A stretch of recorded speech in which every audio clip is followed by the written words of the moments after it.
ബന്ധങ്ങൾ സമാധാനമായി പോകുക എന്ന് പറയുന്നത് പോലെ സന്തോഷമുള്ളൊരു കാര്യം നമുക്ക് വേറെ ഇല്ല. ഒരു ഭാര്യയും ഭർത്താവും കൂടെ കുടുംബജീവിതം നയിക്കും, എന്നും വഴക്കാണില്ല, ആ കുടുംബത്തിനകത്ത് എന്തെങ്കിലും ഒരു സന്തോഷം ഉണ്ടാവുമോ? ഭാര്യ പറയുന്നത് ഭർത്താവിന് ഇഷ്ടപ്പെടില്ല, ഭർത്താവ് പറയുന്നത് ഭാര്യയ്ക്ക് ഇഷ്ടപ്പെടത്തില്ല, അതിനകത്ത് ഒരു സന്തോഷവും ഉണ്ടാവുകയില്ല. ഇപ്പോൾ സഭയിൽ നമ്മളൊരു സഭയെ കൂടുന്നു, ആ സഭയിലെ പാസ്റ്റർ നേരത്തെ വരാൻ പറയുന്നു, നമ്മൾ താമസിച്ചു വരുന്നു.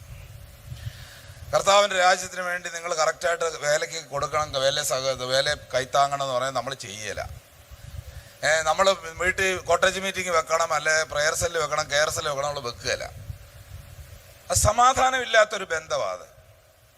ഈ സമാധാനമില്ലാത്ത ബന്ധത്തിനൊരു പ്രത്യേകതയുണ്ട്, എന്നും അതിനകത്ത് ഡിസോർഡറുകളായിരിക്കും.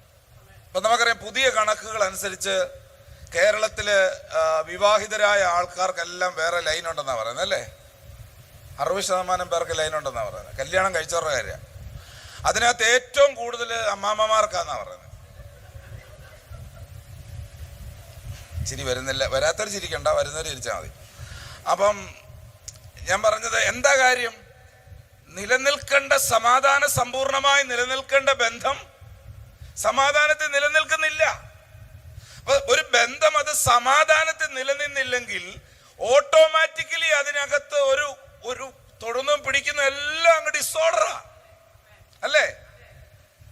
നിങ്ങൾ കുറച്ച് ഈ സിനിമാറ്റിക് വിട്ടിട്ട് കുറച്ച് റിയലിസ്റ്റിക് ആകണം കേട്ടോ. നമ്മൾ റിയലിസ്റ്റിക് ആയ കാര്യങ്ങളാണ് പറയുന്നത്. നിങ്ങൾ റിയലായിട്ട് പറഞ്ഞിട്ട് ചിന്തിച്ചിട്ട് ഉത്തരം പറഞ്ഞാൽ മതി.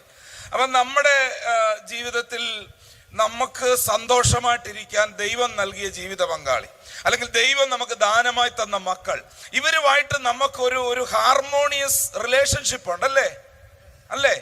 അത് അങ്ങനെ പോയില്ലെങ്കിൽ തന്നെ എല്ലാം ഡിസോർഡർ ആകും.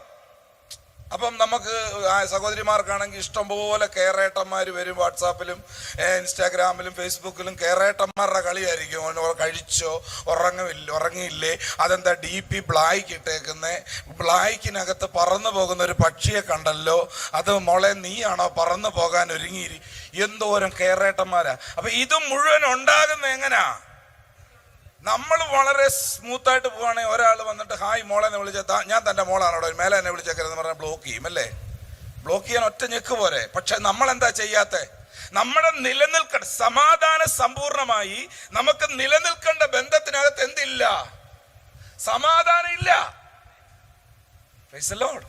നിങ്ങൾ ഈ സമാധാനം എന്ന് പറഞ്ഞാൽ നിങ്ങൾ തന്നെ ഇരുന്ന് സമാധാനിക്കുന്ന കാര്യം ചിന്തിക്കരുതേ, മനസ്സിലായോ? നമുക്ക് ദൈവം സ്ഥാപിച്ചു തന്ന ബന്ധം എങ്ങനെ പോകണം? സമാധാനമായി പോകണം. സത്യത്തിൽ ആ വാക്ക് തെറ്റാണ്, പക്ഷെ അത് വേറെ നിവൃത്തിയില്ല. സമാധാനമായി പോകുക എന്ന് പറഞ്ഞാൽ